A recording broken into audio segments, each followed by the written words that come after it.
respectfulness, politeness, we're going to talk about which one we should address it as, but you know, that's exactly tonight's subject. So I'm glad you appreciate that, Michael. That's key. That's the only cold hard fast rule is politeness or respectfulness. We'll talk about which one we're going to call it. Because yeah, we can't have meaningful conversation if we can't be polite with each other. So all right, anyone else want to introduce themselves? And yeah, my name is Jenny. My name is Jenny. I'm in Austin, Texas. I used to live in New York City at one point for 20 years. So a bunch of you guys are East Coast people. I just, based on the topic tonight and whatever, Emma Thompson is, I'm an actress, and Emma Thompson is one of the actresses that I respect, and I think she's a wonderful person. And she was interviewed on, I can't remember exactly what show, it may have been Oprah Winfrey. And one of the things she said is that one of the things she has focused on when raising her children, because she finds today's people, especially younger people in general, don't have manners. So that is one of the things that she really tries to focus on. Raising her children is teach them manners, that manners is important in relating to people. And so I thought that was rather interesting. And I enjoy this group because this group has the feeling, it has that aura and environment of kindness about it. So that's why one of the reasons why I enjoy this meeting. Garrett. Great, thanks, Jenny. We appreciate you as well. Anyone else? Yeah, JJ. I am JJ. I'm joining in from Japan, Osaka, and I've lived here for the past 3 years. So this is my first meeting. So this is a really pertinent topic for me because Japan's regarded as one of the most polite countries in the world.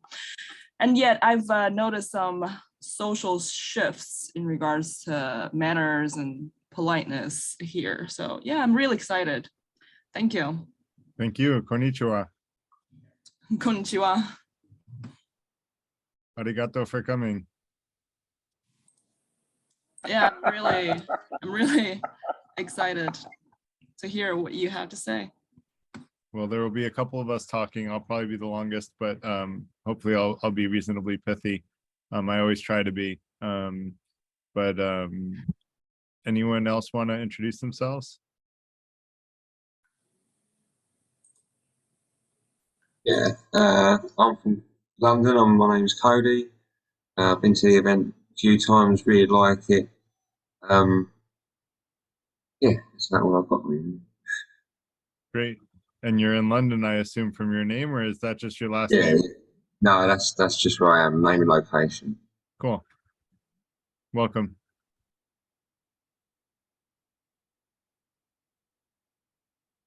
Well, maybe I can interject a question.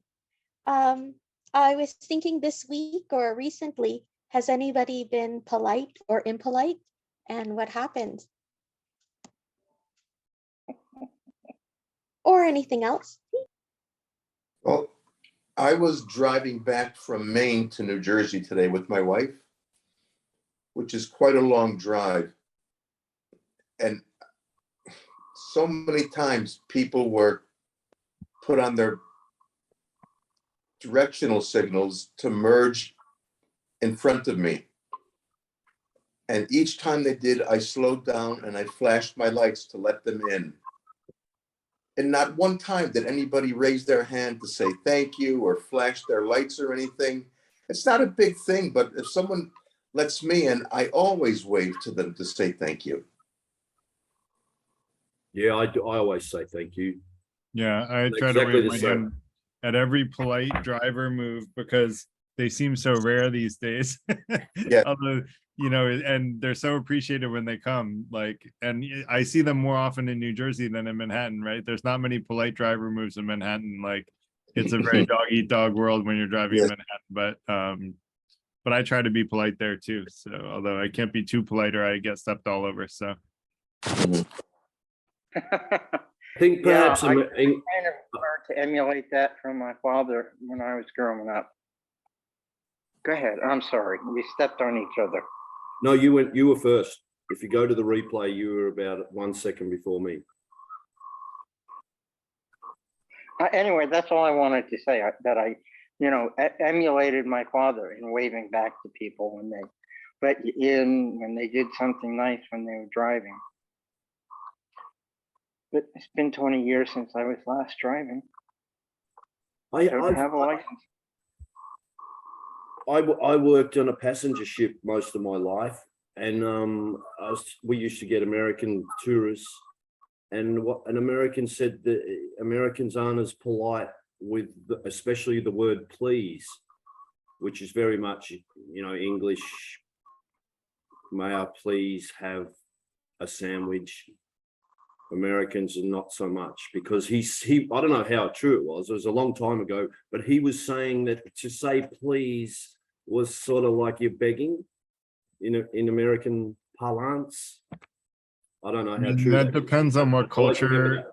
It depends on what culture you're from in America. Like where I'm around, like we like to say please, and I teach my kids to say please on the por favor, because I ask them to ask for everything in Spanish.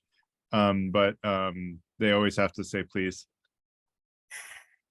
Right. I have noticed one thing with driving in America, though. I don't drive much, but whenever I have, and whenever you see videos of people driving in America, it seems like they get angry too quickly at the slightest of misdemeanor. Maybe it's I'm a product of the driving I have been grown up in, having driven in a lot of South Asian cities.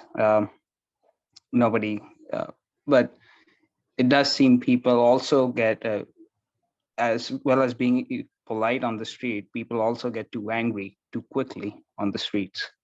So it doesn't seem like, some things don't seem like too big of a deal to be angry about. It just takes up headspace. I don't know what others think about it.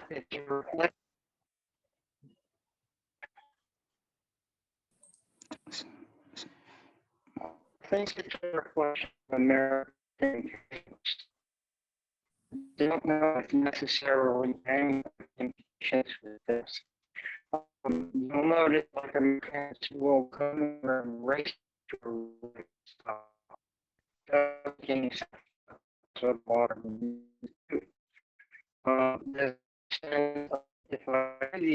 I can't hear what she's saying. What about everybody else? Yeah, no, it's breaking up. I can't hear either. We can, yeah. Oh, okay. Is this any better? No, still a bad connection. And check the internet.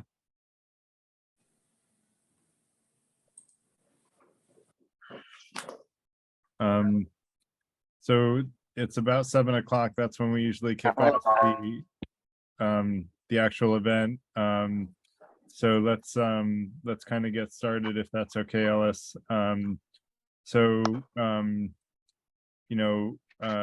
guess I'm going to start with kind of an introduction. This event is basically brought by the Freethinker Institute, which is a not-for-profit looking to support and empower personal and professional development for its members. And we focus on development for anyone interested. Basically, we have a free event every Tuesday where we try to discuss how to transform wisdom into how to practically apply wisdom into our lives. We also have a members only group. I also want to announce that there were 3 members accepted into the Freethinker Institute recently. So Liz, who I don't see here, Fawn, Miss Fawn, and Hans, who also I don't see here today, but they're all active in the online community, which Ellis has just posted to the chat, and would love for people to join there. And the members will be like a smaller subset of the meetings on Tuesday evenings, where we focus on helping each other be the best version of ourselves, seek truth, and be fair, and really help each other achieve life goals. So That said, Ellis will post the application for membership for anyone interested when her time permits. That said, talking about the and I'm the executive director of the Freethinker Institute. And I guess I'll give my intro after talking about the format. So the format tonight, I'm going to present for 10 to 20 minutes, hopefully closer to 10. And then Ms. Vaughn will speak shortly after that. And then we have a couple of other folks that may raise their hands and speak, Kyra and Shane Marie. And then, sort of they'll be able to opt in whether they want to speak up if they feel motivated and inspired. And then we'll have like open conversation and questions. People can ask questions to anyone that presented their perspective on politeness or respectfulness. And then you can ask directed to a specific person or not directed to a specific person. I want to ask everyone to try to keep comments pithy. We like to ask everyone to, we got feedback from one person to try to limit questions and comments to one specific topic each time you raise your hand. The idea is that, you'll prioritize the most important thing first. And if you share whatever you want to say, then you can drop your hand and raise it again and ask the next most important thing. Would like to encourage everyone to do that, and then try to keep comments to not too long, 2 to 3 minutes. And the only rule is to be polite, and we'll talk about politeness all night. But that is the one rule and the only rule for the evening. That said, I'm going to introduce myself. I'm the CTO CPO for an ed tech company called PanOpen, and then I'm the founder president of PlateRate.com, which is a food tech company in its early stages and beta. And my hobby is writing and discussing practical philosophy, which has culminated into the organization that brings this event to you tonight, where I'm the executive director of the Freethinker Institute, which I do in my almost non-existent spare time, but in all the spare time I can muster. So that said, I'm going to go ahead and get started on the presentation. Let me pull up my document because I like to have something visual. Oh, Garrett, don't forget to put me as co-host, and I'm going to post your documents in the chat as well for anyone who wants to take a look. Perfect. Thanks so much. Yeah, it's nice if people want to be able to follow along, or feel free to read ahead. And thank you, Ellis, for reminding me to make you a co-host. That is done. And let me share my screen.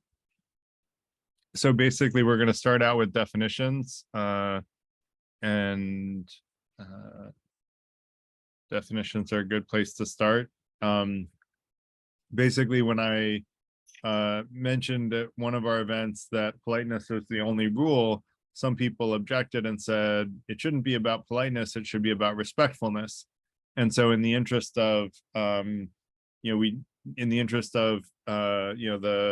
Freethinker Institute has what we call the 5 intentions, the second of which is to be transparent about who you are and what you believe to the extent you trust the person you're speaking with, and to listen with an open mind. So I was listening with an open mind to their feedback. And that actually culminated in tonight's event, where we're going to take a deeper dive at politeness versus respectfulness, and which one should we call it, and why is it important, and how can we get better at it, and what should we be striving for in order to get better at it. And so I'm going to try to answer all of those things in sort of the presentation portion, for my presentation portion, in the next 10 or 15, maybe 20 minutes. So that said, I looked up polite in 3 different, I looked it up in 2 different dictionaries. The app on my phone is the first one that I used. And then Ms. Vaughn had, took issue with the dictionary that I used. So I used her definitions in the dictionary as well. Oh, by the way, sorry, Ginny, we're not going to take questions until the end of presentations. Based on additional feedback, people said that it would be better to take questions after everybody's presented. So we're going to hold off on questions until after everybody's presented. It was a very a quick question to see if you could increase the font on your share document for a bit. That's I don't know fair. if I don't know if you can do that, but I would- can. Okay, that's great. Thank you so much. Yeah, no problem. Is this Could I better? just ask, you said that Yeah, she that's used, good. That's very nice. Yes. said that the other woman used a different dictionary, and then you didn't tell us what dictionary. Is that the Oxford one, yeah? So I don't have access to the Oxford Dictionary. Apparently it's only open to people with library cards, and I don't know where my library card is, so I couldn't get access to it. So I used the Merriam-Webster, which has actually been around longer than Oxford, you know, since 1828. And so let me describe the, you know, basically this is the three different definitions of polite are pretty much consistent. Showing good manners towards others and behavior, speech, courteous, civil, you know, showing like basically tact, deference, courtesy, lack of roughness or crudities, and, you know, synonym is civil. So again, looking at like, you know, being civil, you know, gracious is a synonym, you know, and you can look at the antonyms and synonyms. Miss Vaughn's is not rude, marked as satisfactory. You basically, you know, sufficient but not necessarily extreme consideration for others. And so you'll notice the common theme of all of these things is it's on the speaker more or less to give consideration to pretty much, like, if you're polite, you're basically polite to anyone. Whereas if we go to respectfulness, it's you know, the dictionary definition on my iPhone actually says showing politeness, so it's really a synonym, but the other two definitions are actually markedly a little bit different. And one is showing respect or deference, and then I of course looked up respect, which is to consider worthy of high or of high regard, which you'll notice that respectful requires a consideration of the counterparty, that they are worthy of that respect. Whereas, you know, contrasting that with politeness, which is saying that the speaker should always be polite, and politeness is on the speaker, whereas respectfulness can be contingent on what the speaker believes, whether the speaker believes the other person to be worthy of that respect. And the Ms. Vaughn's definition is also similar, is an attitude of admiration or esteem. Again, it's using esteem, which is basically, you know, one that is contingent on the way that one perceives the receiver of the message. And that's the concern I have with respectful, because really I don't think it should matter whether we esteem someone else highly or not. We should be respectful to them no matter what. Even if we think that they're, you know, a horrible human being, we should still be polite to them. And, you know, because the truth is, if we're, and I'm going to talk about this a little later, the truth is we're the most convincing when we are polite. And so if we think that someone is really backwards, you know, it doesn't help to be disrespectful to them or to be impolite to them.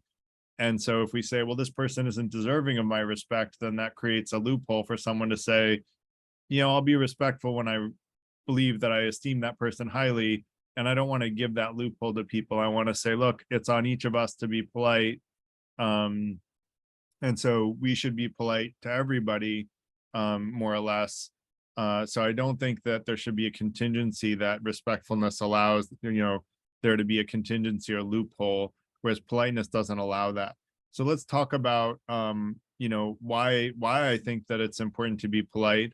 I forgot to mention in here that, you know, I read a little bit of, you know, Confucius's philosophy. And one of his key points was that one should always be polite as possible. And I tried really hard to think of a loophole to, like, where is there a time where it's not better to be polite?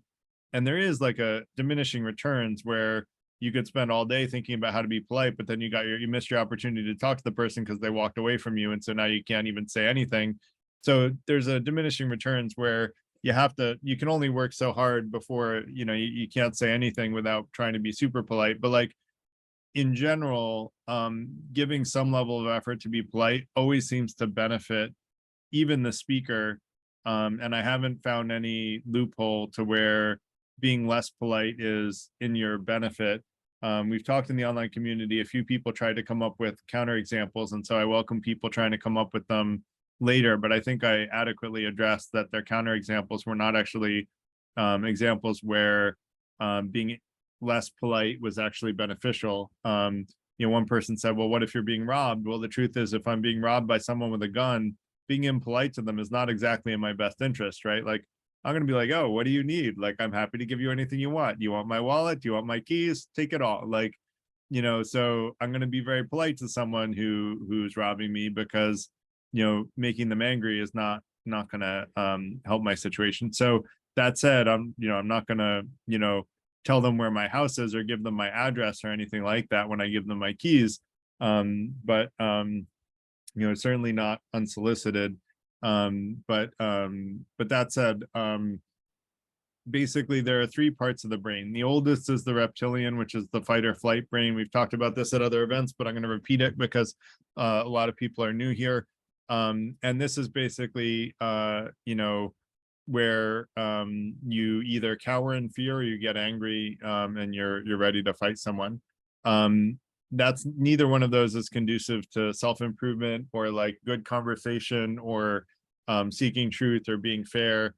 And the reptilian brain can hijack both of the other parts of the brain. If things get too extreme, it just hijacks and goes into fight or flight mode. Now, there is also a third option of fight or flight, which is play dead. But let's not go into the details there. Let's just say it's not, none of those are really conducive to good, meaningful, convincing conversation. So the second oldest is the mammalian or emotional part of the brain, which is also not generally super conducive to logical arguments. And impolite conversation can hijack the brain from the newest part of the brain, which is the cerebrum, which is responsible for reason and logic. And I would argue it's exceedingly good at self-improvement, seeking truth and being fair. And if we stay in this area, we come to better conclusions, we make better decisions. And the only way to stay there is really by being polite. And Michael alluded to earlier how a lot of modern dialogue is emotionally laden. And especially when we start talking about politics, which I do want us to be able to talk regularly about in the Freethinker Institute, but talk about it politely. Political conversations very quickly take a nosedive into emotional arguments. And unfortunately, that doesn't allow the truth to surface. It just makes someone feel like the other person is their enemy because of the us or them mentality that comes up from the emotional state of the brain. It becomes very tribal. And so if we even make a comment that is a little bit rude or even something that embarrasses someone for their beliefs, then I would argue it pushes them into that emotional part of the brain or even the reptilian part of the brain, and it shuts down their logical thinking. And it might also do the same for other people in the room. And so that's why if you're going to criticize someone else's belief, first of all, I would argue that before you criticize their belief, you should listen to why they believe what they believe and focus on listening rather than criticizing, because you may not even understand why they came to the conclusions that they did. And I'd argue we all learn a lot more by listening with an open mind to why other people came to their conclusions than we do trying to push that our conclusion is the right one. And so that said, all of that is way easier to do in both directions. And we learn more from each other when we're polite. And so that's why I think, if we do criticize another person's belief, we should do it logically, and logically attack the reason that someone believes what they believe and the sort of reasons they came to their conclusion rather than the conclusion itself in general. Because and to do that, you have to ask why they believe what they believe. And by understanding why they believe it and understanding the sort of axiomatic beliefs and the logical argument that they've built up, you can tackle the foundations of their beliefs rather than the sort of conclusions that they've come to. People very often, start by attacking the conclusion. I think that's the wrong approach because you don't really get insight into why other people believe what they believe. So that said, I like a quote that is often misattributed to Socrates. I used to think it was his, and it actually turns out it's not. There's no evidence that he said it, but it's a great quote nonetheless, which is, when the debate is lost, slander becomes the tool of the losers. And you find that when someone is trying to vilify another person, it's usually because, I don't want to say it's usually because, but I think it very often can be because the person who is slandering doesn't really have a good logical argument. If you have a good logical argument, present the good logical argument. There's no need to slander the other person. Just explain why their conclusions aren't valid without the slander. Why even use the slander? Because if you slander them, you're not going to be very convincing to the person you're trying to talk to. And even if you're convincing to the people listening, which hopefully you're not, because most of us, and part of what we try to do is teach people to be resilient to poor, sort of lack of critical thinking skills. Listening to a person who slanders other people rather than the logical argument is, in my opinion, the wrong approach to to deciding who to follow. We should follow the logical argument rather than saying the person who slanders is right because they're slandering better, right? And so I would argue much better to make the logical argument and present it, and then see if it holds water. Maybe they have a reason that your logical argument is wrong, and listen to them with an open mind in their rebuttal. So I want to address confirmation bias, because we all have confirmation bias. It is the enemy of seeking truth, because confirmation bias is the tendency to look for only information that reaffirms our current beliefs and ignore a new information that disagrees with our current beliefs. And that's part of why listening with an open mind is the second intention of the Freethinker Institute, because only by listening with an open mind do we learn new truths. And I would argue there's something called the Bohm dialogue, which is basically a really cool way of having a conversation. And I would argue it's the best way to have every conversation, is to suspend your current beliefs for the purposes of the discussion and focus first on understanding. And the focus first on understanding why other people believe as they do is not necessarily part of the Bohm dialogue, but suspending your current beliefs is, I add the understanding why others believe as they do to that. And I call that listening to understand. And basically that helps you understand the other person's perspective. And if you can do that first, and then politely disagree with their reasons for believing what they believe, you're going to be far more convincing. That said, I've alluded to the 5 intentions of the Freethinker Institute a couple of times. I would argue that it's a good way to stay polite, and really the first is to be the best version of yourself, use reason and intuition to be the best version of yourself, seek truth and be fair, and then be transparent about who you are and what you believe to the extent that you trust someone, and have an open mind towards new ideas that will help you achieve the first intention. And then a commitment to critical thinking, which means we want to learn to hone our critical thinking skills, which is part of what we do in these events, is help people hone their critical thinking skills so you can learn to trust your own judgment before anyone else's judgment, which I would ultimately suggest that we all do have to do, even if we're ceding our judgment to other people, we're trusting our judgment to cede it to them. And so better to just trust our own judgment in as many cases as possible. And then third is to increase happiness and decrease harm, and empower others to do the same. And then last is an eagerness to give and receive love. And I would argue if we're doing those things, we're more likely to stay polite and have polite conversations with other people. The other thing is I had a lot of conversations online, and it may not be no shock, there are memes made about how rude things get on Facebook, and it's true with all social media.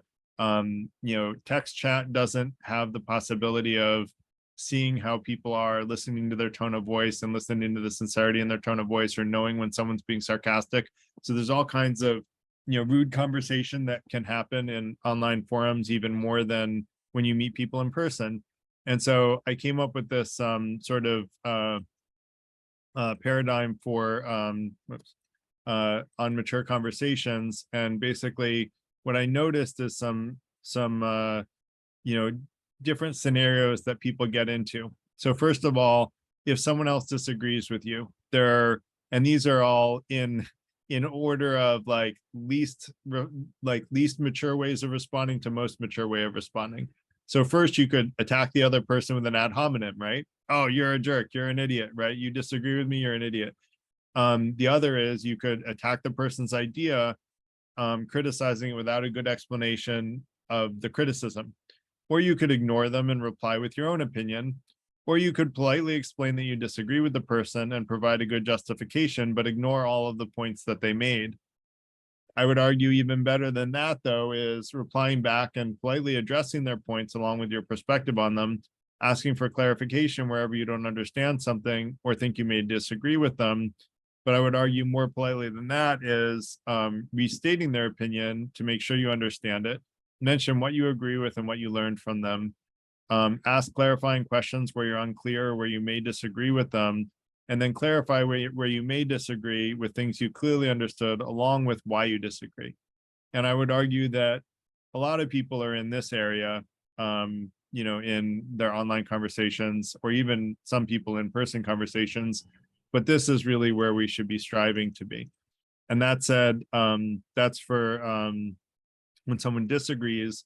Another is, when you get attacked personally, or when you perceive, I'm going to say when you perceive you're being attacked personally, like an ad hominem, some people attack back harder. Some people attack back with the same level of intention, or like the same level of ferocity.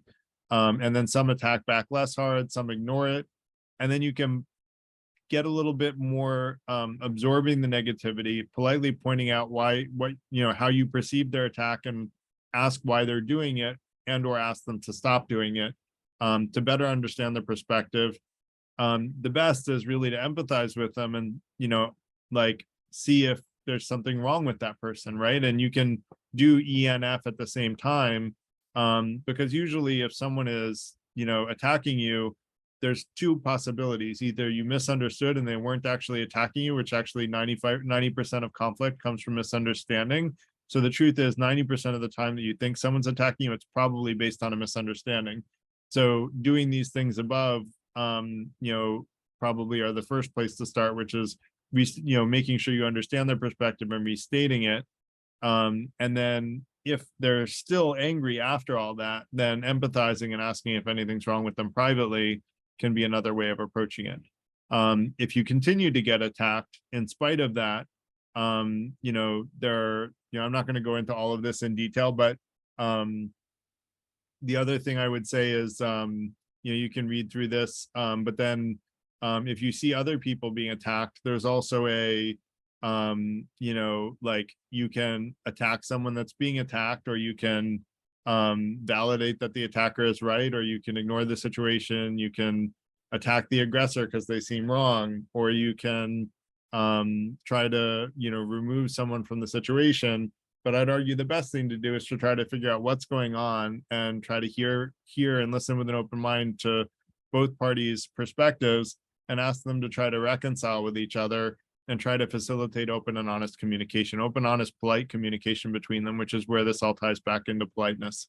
Is that if we try to reinforce that others are polite as well as being polite ourselves, we facilitate a culture of politeness, which allows more open, honest dialogue.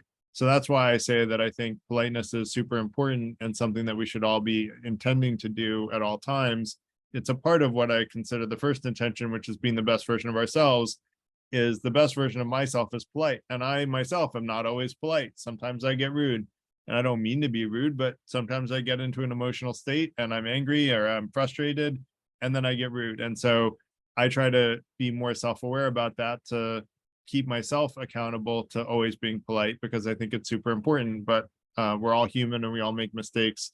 And that's why the intentions are things that we intend to do, not things that we promise that we're going to always do all the time, because no one can do that. So that said, I would argue that in this mature conversation stock, it's good to strive towards getting to the higher levels of maturity, or the lower numbered, the lower lettered responses. And then I have a long quote on the subject, which is what I'm going to finish with, which is, if someone is negative towards you, it generally comes from, and I think these are in decreasing probability, reflection, where they're reflecting back negativity you gave to them. Deflection, let me fix that. Deflection, where they're deflecting negativity that they got from someone else, where they had a terrible day and two people were being rude to them all day, so now they're angry at you. or projection, where they have their own negativity internally, and now they're projecting that negativity onto you. Misunderstanding, where there's a misunderstanding between the two of you, and that's causing them to be negative. Maybe they perceived you attacking them when you didn't mean to attack them. That just happened to me recently. And then it could ultimately be an accurate assessment of your own flaw. And I think that if you don't put out negativity, then you prevent the reflection part. If you should always be open to the feedback that the negativity may be an accurate honing in on a flaw of yours, but also realize that just because someone's being negative to you does not mean that you're a horrible person, or that that it was your fault. There are a lot of other good reasons for people being negative. There's a lot of negativity being thrown around in the world these days. I think it's at an especially high point these days with everything going on in the world. So that said, I did run longer than I wanted to, but I want to let Miss Fawn go next.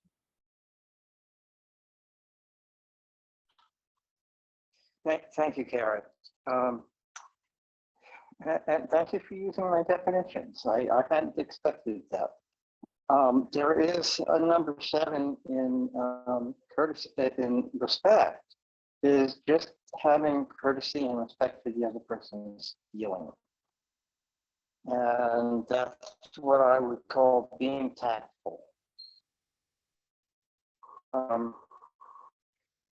I was asked to speak because of the whole issue of politeness and my particular view on it. There are a whole lot of customs that we have that come from ways that are things that were needed in order to survive. I give you, for example, why is it that we tend to shake hands, right hand to right hand? Because when you do that, the right hand, which is the most, for most people, is the strong hand. The right hand does not contain a weapon. When cars pass, if they passed right hand to right hand, then that was so they could attack each other, so they could defend in case of attack, because their weapon was right there by their right hand. If wagons passed left hand to left hand, no attack was possible. So there are all these different things that are built into our manners, or the customary behaviors that society expects of us. There are things that get left over from earlier times. For example, until the invention of indoor plumbing and it being widespread, people had a chamber pot in their room. And you know what they did with it? They tossed it out the window. If you were in France, you would holler, and I'm not sure about the pronunciation, "Gardez l'eau," which is look out for the water. Was their warning to get away from the side of the building because I'm dumping my chamber pot. One of the things is the British always mispronounce French, so that came out as Gardez-loo, and that's why the British call a water closet, a toilet, a loo. It's from Gardez-loo. Gardez l'eau. I have another theory. I look at a country like Japan that went through a very dangerous feudal period where the warriors were honed to a very high level of perfection during the samurai period and before. And a society where impoliteness could cause a fight would mean death almost instantly for someone.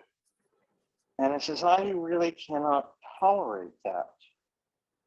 So this is, I think, one of the reasons why you have such a powerful culture of politeness, of rituals for politeness, because this was one way of, for example, samurais when they met, of not killing each other. So my general take on politeness is it's social oil, it's lubricant. It's what makes things work. It's the opposite of sandpaper or tossing grit in the tumblers of a lock.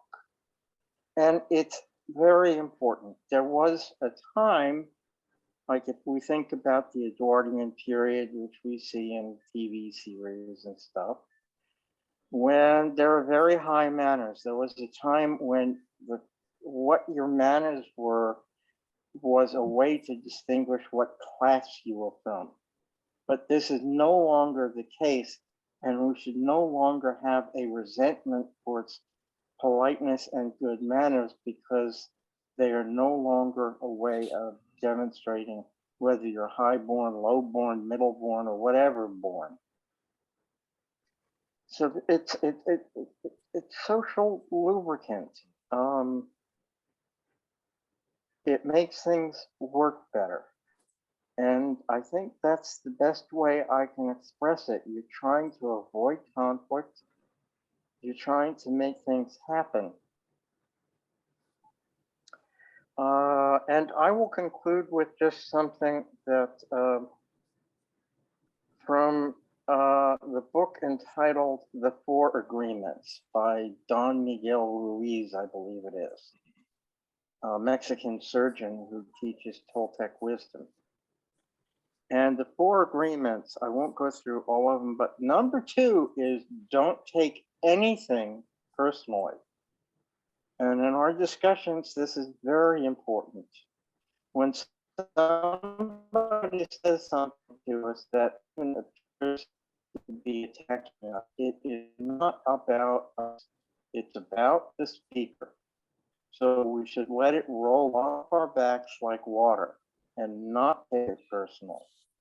It takes practice, it takes willpower, it takes repeated practice, but over time, you learn how to do it.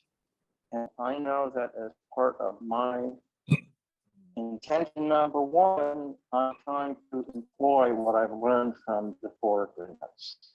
And I will end with that.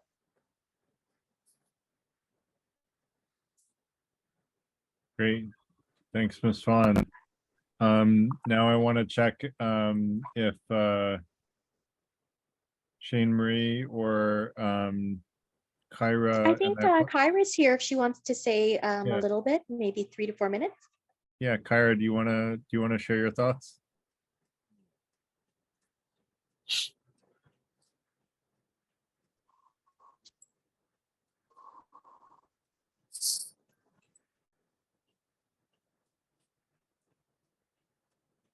You seem off mute, Kyra, but we can't hear you.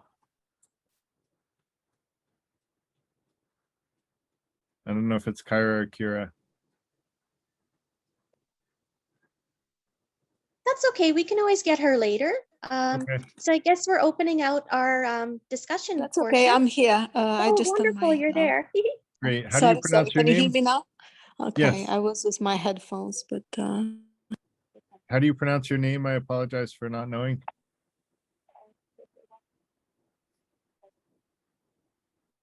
We heard you a second ago, but now we can't hear you. hello. Yeah. Can you Okay. tell us how to pronounce your name? Hi. Some people call me Kira. Some people call me Kyra. It's okay. Kyra. How do you prefer? Kyra? It doesn't matter. It's just a name. Okay. Great.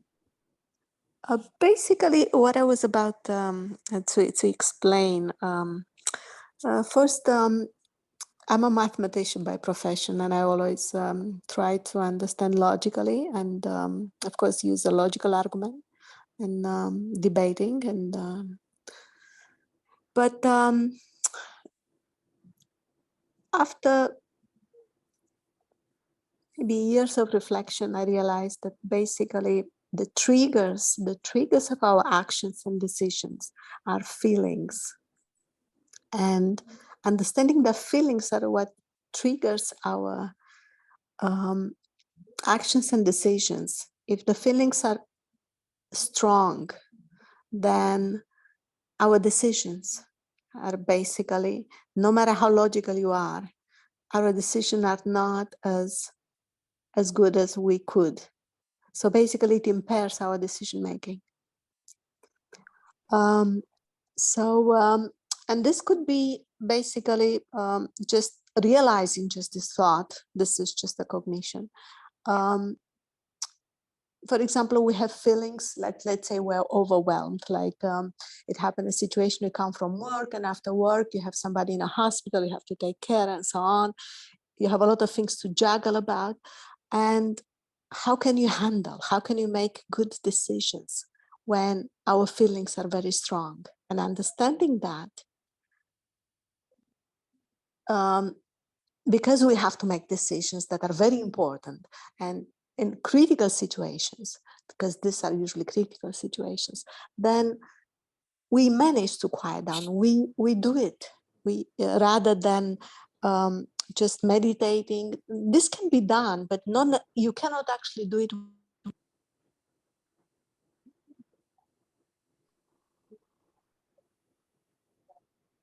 We lost you there, Kira.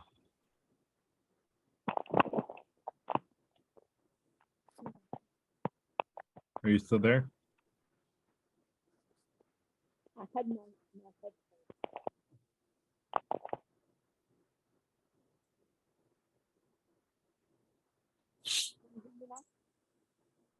You're very quiet.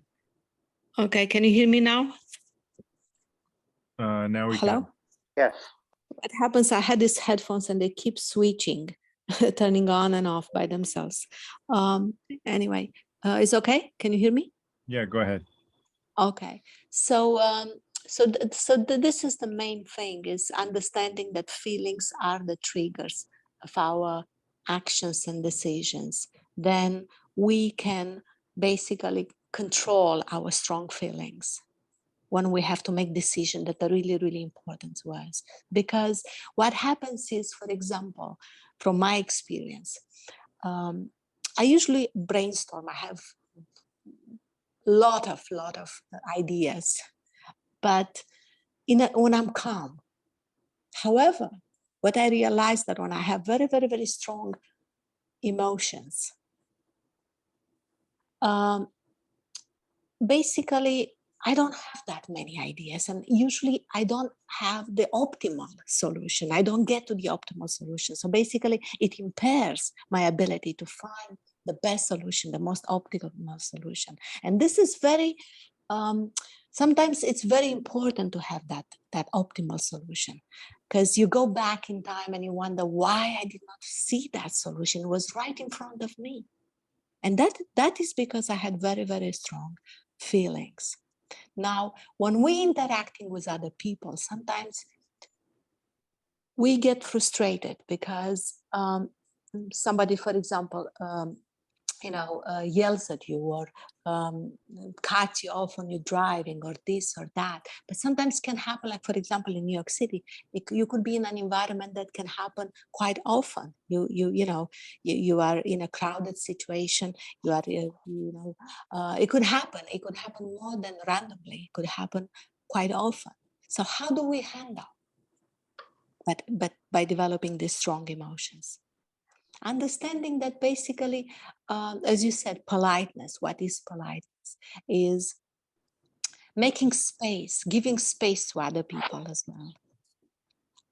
Like the other lady was saying, is like a lubricant, like an oil in our society. Yes, it's like creating space for everybody, not pushing the buttons, understanding that everybody deserves their quiet time, their space.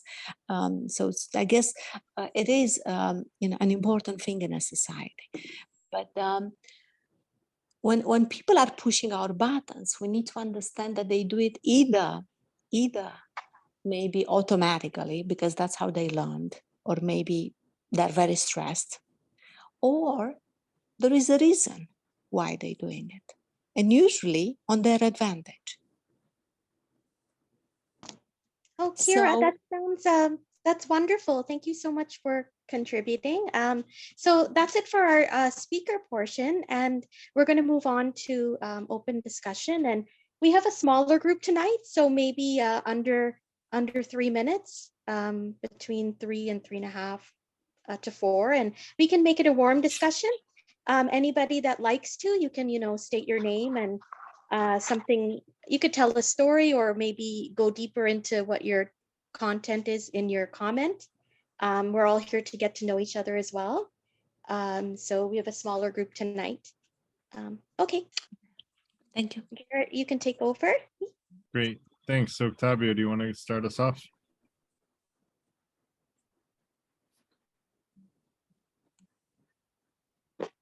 Yeah, I think to be polite means to be civil, and to be civil, I think, means to have respect. And in order to do those things, I think that we need to know things about the world. If we don't know things about the world, then how can we show respect and civility? We'll end up being too polite or not polite enough. And I think an important thing to know about society is that not a lot of people want to live in our civilization. Most people are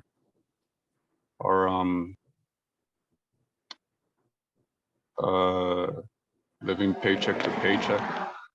Their lives are hard. So when I go to the store, I try to have these things in mind so I don't come across as naive or obnoxious. And that's it. Yeah, thanks, Octavio. I agree with you. We need to be socially acclimated to know the right level of politeness, because you can be too polite or not polite enough. And so getting the right level of politeness, does make sense. And I do think you're right that a lot of people live paycheck to paycheck and so don't even worry about these things. That's why one of the goals of the Freethinker Institute, which is a long-term goal, is to help everybody make enough money that more money won't make them happier. And scientifically, studies have shown that that's about $100,000 in USD a year. That is enough money. That money won't necessarily make one happier to get more money, according to some studies. And so that's one of the things that we try to do for in the membership channel, is help people get to that point, help each other get to that point. And so thanks for your comments. Ocean, do you want to, sorry, Ocean, do you want to go next? Yeah, absolutely. Can you hear me? Yeah, go ahead. Okay, great. So, I do agree. I do believe in being polite, not necessarily because I want to be a good person, because I'm somebody who's not interested in being a good person for the sake of being a good person. I'm interested to achieve my goals, professional and others. So in order to achieve goals, you want least resistance from the world or other people, or strangers. So if you start first acting in a polite, respectful way to the strangers, that usually induces same kind of reciprocation from other people. So in the Machiavellian sense, I believe in start initiating polite, friendly, caring behaviors first. Then that's going to reciprocate. That's going to make most people reciprocate in the same way. So, because if I start being very rude, then it's going to induce same kind of response, and it's going to escalate, and we'll eventually end up killing each other. So I have to spend most of my time defending myself from the potential killer, and then I cannot spend enough time to practice my guitar and practice music. So in order to have the maximum time for my music and in my own house, I want to release resistance. Therefore, I believe in politeness on only that sense. However, there are certain matters. I agree with Garrett that most people are honorable and nice. If you stop being nice, they usually reciprocate back being nice. However, there are a few percentages of the group that are born thugs. Okay, people like Hitler. Hitler was not just one example. There are many examples out there. I personally dealt with a certified gang members who actually killed people. Okay, in the police list. So those kind of people will never respond to you when you are compassionate, empathetic, caring, and friendly. They will only respond if you show a gun or knife or intention to kill them. Then they're gonna start show some respect, and they will listen to you. Until then, they will not listen. So on that case, I have no problem being hostile and an asshole. Okay, so having said that, as a profession, in my early endeavor, when I was at a very famous musical conservatory. I have a degree, master degree, but I've seen many profound master classes taught by world-renowned, musical virtuosos playing at the Carnegie Hall on a regular basis, so forth. There's one particular person who started with a P, okay, Mr. P. And in the master class, there's one like 16-year-old or 17-year-old kid who's very mediocre in talent and played very mediocre, played like shit basically. But this Mr. P said, "Oh, you play wonderful. Oh yeah," never being honest, being a phony respectful, phony politeness, and just imagine that God loves you, or think about unconditional love and blah blah blah blah, all the mystical things. After spending 30 minutes, spending hundreds of dollars to get this masterclass, this person never learned. But his ego, her mother's ego was stroked. Well, I can tell the mother looks like so happy. Oh my God, my son may be a next Mozart or something. Even though the person played the guitar like shit, never learned. But on the other hand, other times, when the famous teacher named S, okay, Mr. S, if you play, if you play like shit, he would say, "Hey, you play like shit," Or sometimes if you don't practice enough, he would say, "Just get out from my open counseling session because you haven't practiced enough." And sometimes the students crying the guts out. You know what? But after that, this person, the people practice the guitar like never before. Like, no, there's no tomorrow. And a week after that, this person just like a different person. Because a practicing asshole. Was being screamed at the teacher. He was so rude, so disrespectful, and he was crying. Okay, his ego was destroyed. However, he come back as so much better person.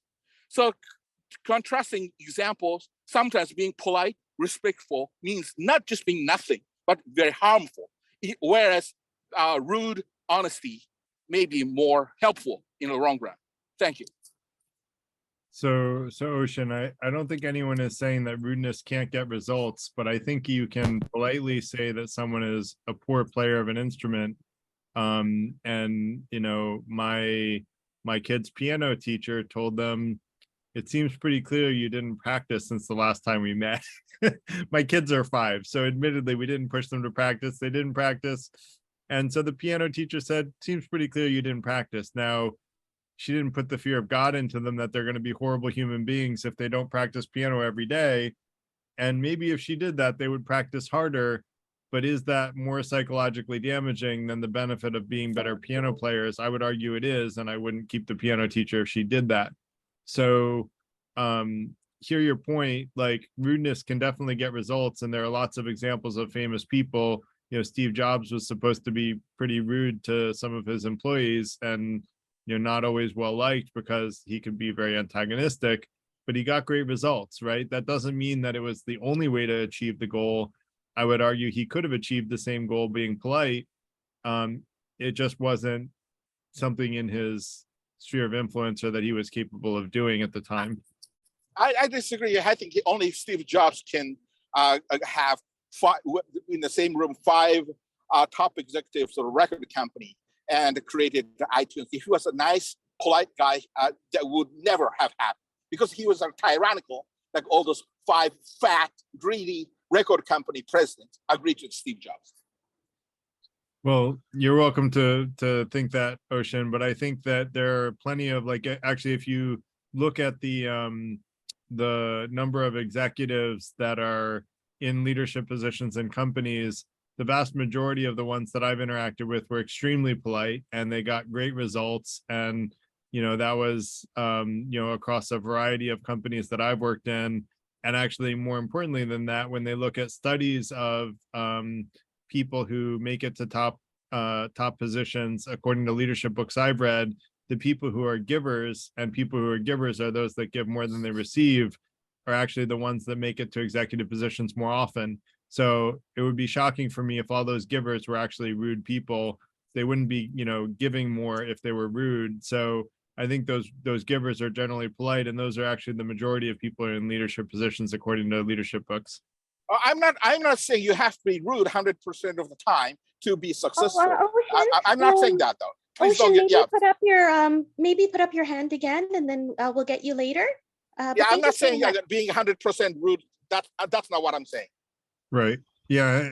And no problem, Ocean. I think we've hashed it out enough, and Ellis is right. We should move on. So that said, let's let Momina speak next. Okay. Hi, can you hear me? Yes, go ahead.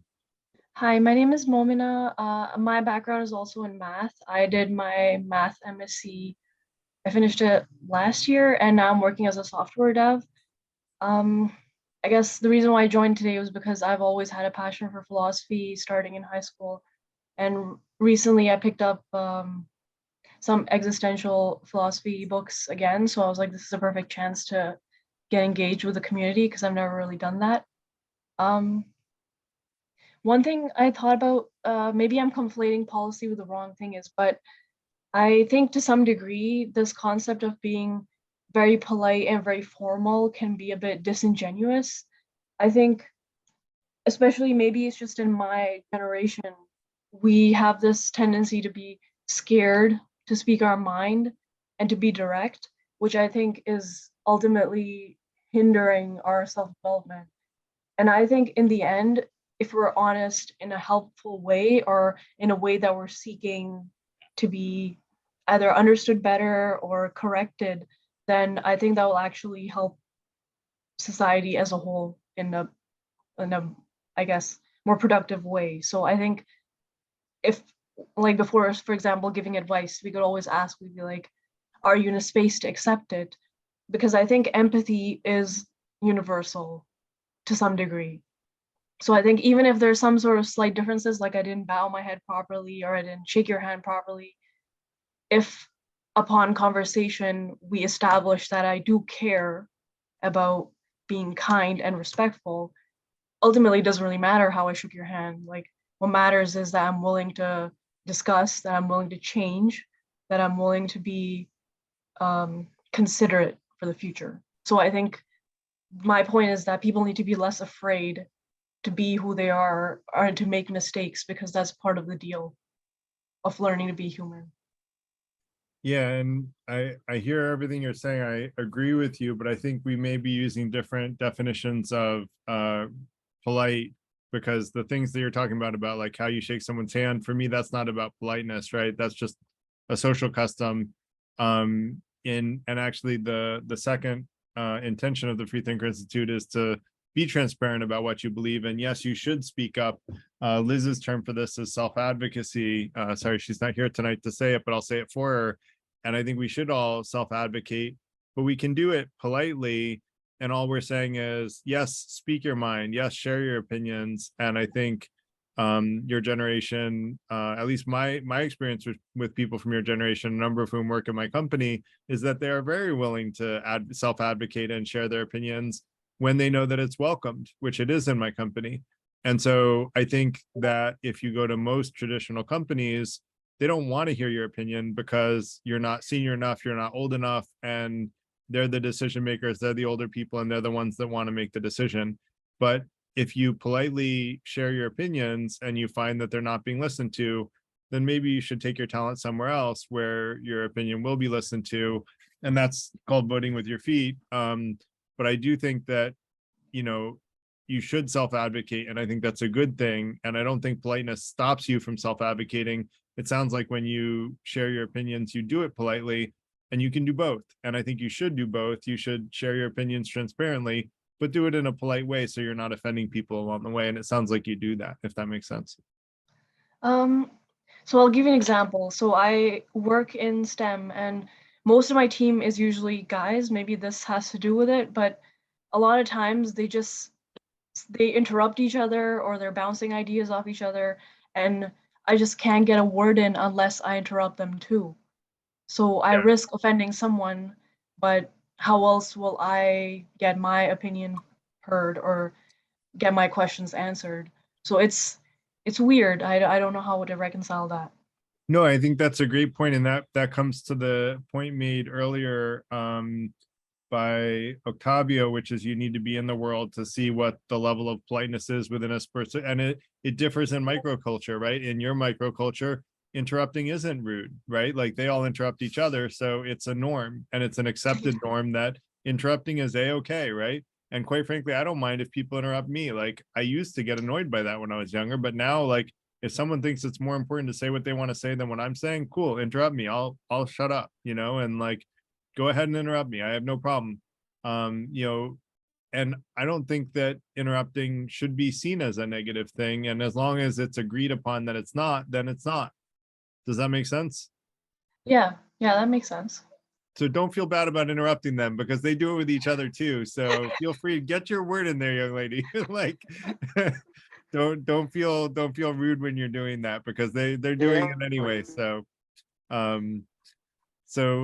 Peter, do you want to go next? Yes. First of all, Garrett, thank you for doing this again. Glad to be back here after a while. Good to have you back, my friend. So what I actually wanted to say is actually not that different from this person who went before me. I think her name is pronounced Modina, but I think I said that wrong. But I said it for wrong me, too. Womana was what I heard when she cracked okay. it. Thank you, and she did it very politely, if I could say. Okay. I'll start off with this. It really depends on the context, as in the situation, environment, and the people around us. What's their relationship with us, right? Because if it's someone we've never met, and you're probably never going to meet again, because someone is just walking past you on the streets and they make like a really rude remark towards you because of whatever the way you look like or the way you speak. This is something that it would be completely ridiculous to attempt to argue with this person in trying to gain respect from that person because you felt insulted, because the truth is you'll probably never meet this person again. But the situation that I want to cover is more like on a professional setting, or especially in family, in the areas of your life where you cannot just leave. Not to say that you can never leave, but it's hard to leave because of a lot of reasons.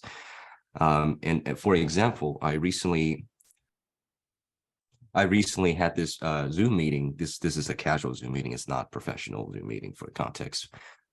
This person was interrupting everyone out of I believe it was a meeting of 30 plus people. So it was bigger than this group. And essentially I've noticed that throughout the hours, no one spoke up, and the host was barely even alive, to be honest, because later I found out that the host actually fell asleep because the host never replied when everyone was asking for the host. Hey, are you there? Are you going to take charge in this? Right? This person was interrupting. And I think it's out of desperation and just complete anger. I started speaking up.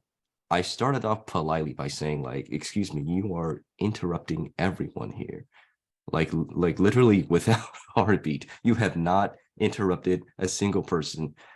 You have not interrupted a single person here throughout this entire meeting, right? And of course, he didn't take it well, and he started use ad hominem attack.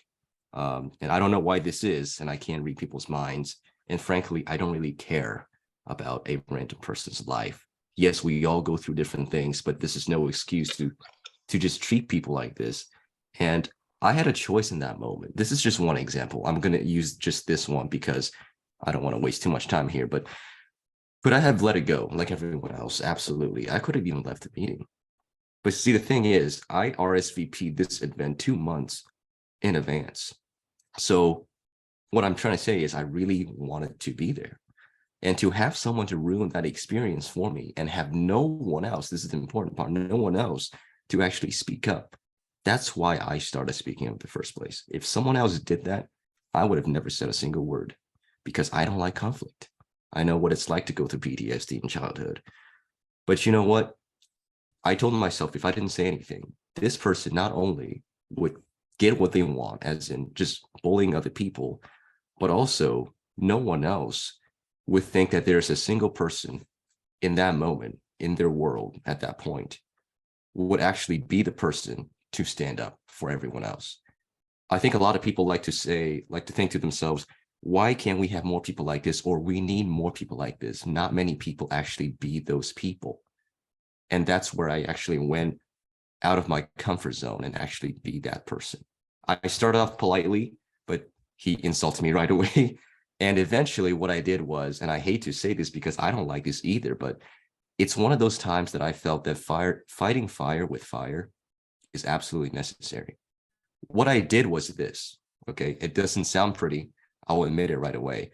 But every time he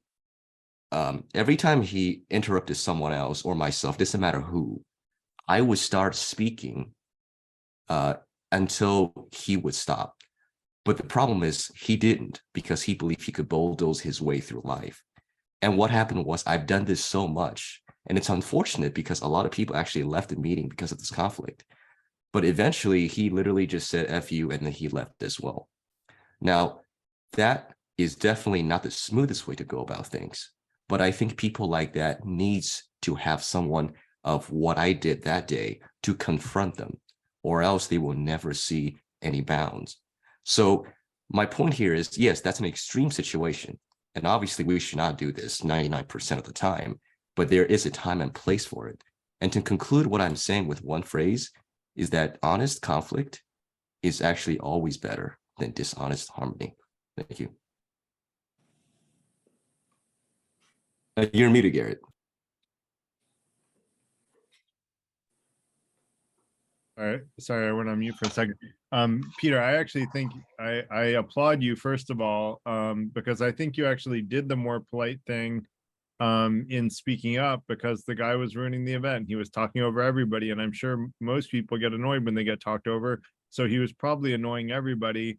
And you said, I don't think we should do this 99% of the time. I think in the scenario you were in, I hope that 100% of the time I would do something to confront that person too. We've had someone join these meetings that I'm not going to name names, but that would start interrupting and talking over people, and I shut that down real quick, because I just muted him, quite frankly, because I was tired of him interrupting, and so I muted him, and I told him if he kept doing it, he was going to get removed from the meeting. When the Mike, you're background noise, so I'm going to mute you again. And so I would argue that what you did was, like, standing up to him was the more polite thing. If I could suggest something, if that happens to you again, I would argue another way of doing it, rather than just talking over him, would be to speak to the audience and say, can everybody raise their hands who wants this guy to stop interrupting people, and have everybody raise their hands and have him see, or like type into the chat if you want this guy to stop interrupting everyone.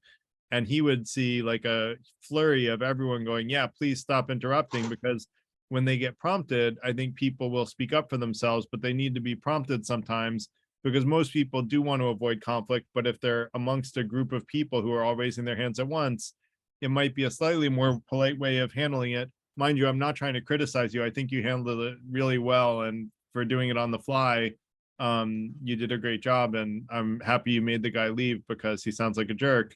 But yeah, that's just a suggestion that you can take or leave. But I would argue what you did was the more polite thing to do. It's actually less polite to let someone steamroll over everybody. Does that make sense? Yeah, thank you. Of course, like, even to this minute, that I'm still kind of like asking myself, could I have done it in a more polite way? And unfortunately, I don't think it's possible for someone of that personality. Yeah, the way that I would suggest doing it is turning the whole, like, make clear to him that everybody disagrees with him. And that's why I was saying, like, get the audience's consensus that this guy's behavior is unacceptable to the audience. And if he sees that he's the only one that thinks that his behavior is okay, and that everyone else like resoundingly dislikes what he's doing, he may take pause and just say, F this, and I'm going to leave because this is how I am. Or he may actually calm down and shut up. Who knows? But I think that that's another tool in your tool set to use the majority against him. Just something to consider, And okay, thank you. I would not have thought of that on the fly, by the way, Peter. I only thought of it because I was calm, cool, and collected now. sitting behind my computer where everyone's being polite. I guess one last thing I'll interject, because I know a lot of people want to speak, but it's what I'm trying to say is, just to everyone here, but don't conflate being polite with being a pushover, period. I agree with you. That's a super good point, Peter. And I'm glad you made that takeaway point, because I think that's a really important distinction. And that's where Ms. Fawn used the word tact. And I think that's a great word. And maybe we should be using tactful instead of polite. I don't know. I didn't entertain that one, but that said, I want to let David go because there are a lot of hands up. Just a quick thing about that example that Peter just said. So you said, Garrett, that it was the polite thing to do, but I think it's much more pertinent to say it was polite thing to do for everybody else, but it was not polite to him, because that person did not, it also depends upon how you perceive it, right? That person most probably did not perceive it as the polite thing. Right, but Shaunak, you're never going to make 100% of people happy all the time. The goal for me is to maximize happiness and minimize harm. And if you increase the happiness of everybody in that room, other than the one guy who's being a jerk, you know, it's a net positive. And that said, go ahead and raise your hand, Shaunak, because we have a lot of people with hands up. But raise your hand and then bring that up when your turn comes up. David, go ahead. I was just going to say, initially we were talking about politeness and respect. I think if you're in a conversation where there's mutual respect for the people involved, politeness isn't an issue. I think where politeness really becomes an issue is when you're dealing with somebody who you actually don't respect. And that's where politeness becomes important, because your natural tendency when somebody's saying something that you really, or you just don't respect them for whatever reason, that's the test of being polite. You know, it's easy to be, in fact, if you're with people who mutually respect each other in a conversation, interrupting doesn't matter, because you're all kind of you know that you're interrupting because you've all got a goal of achieving some sort of results, like the lady before was talking about, with developers interrupting each other. But I think there's no disrespect. It's just a matter of enthusiasm to come to some sort of a goal. In the case where you're dealing with somebody who you don't respect, and where there is a lack of respect, perhaps on both sides or one side, even if they respect you and you don't respect them, that's the test of politeness. And I think that's really where your goal is to basically become unemotionally involved, so that you can maintain your cool logic as you're discussing with them whatever it is you're discussing. That's it. Thank you.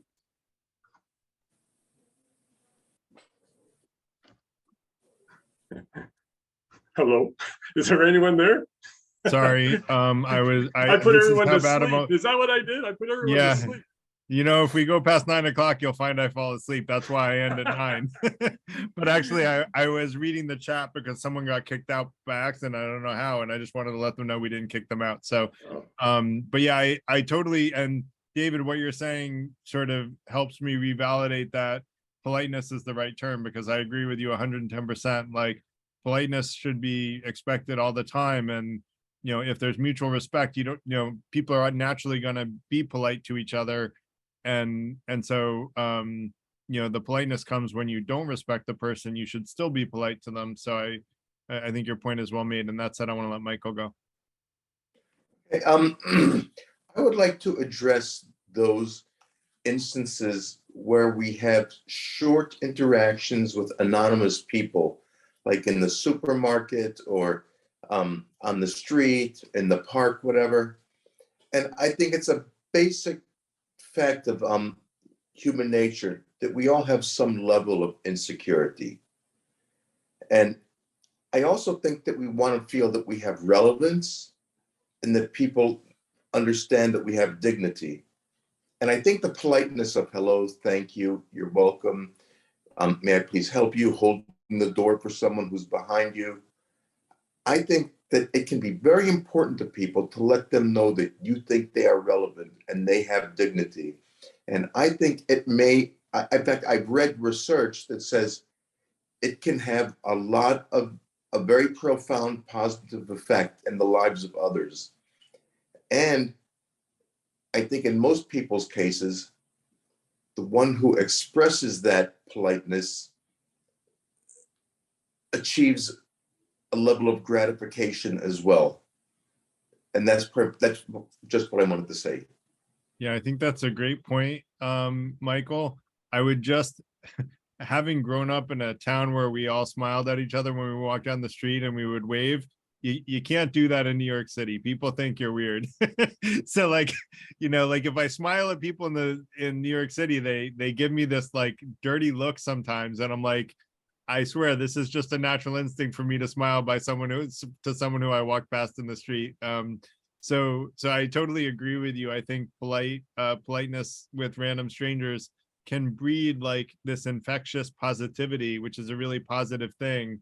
But even that, I would argue, like there are some social conditions where, I mean, hopefully I made some people's day better in New York City, in addition to making some of them worse.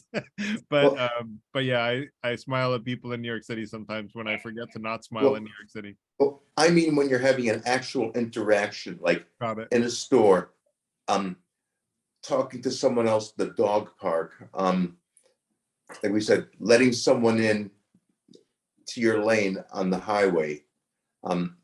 These things, I think, really can go a long way to making people feel more positive about themselves. Yeah, I agree with you completely. Joe. Yeah, hi. Okay. Everyone should just ask themselves, what are these people looking for? What feeds them? What makes them do this thing of getting attention? That's the key word. What's their food? It's attention.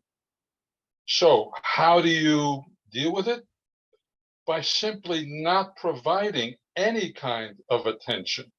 For example, Garrett, you said, have everybody raise their hand. Who wants him out? That's exactly what he's looking for. You're giving him attention. He's like, oh, wow, he actually had the question put up and everybody's responding. And it's all because of me. Wow, I'm important. Yeah.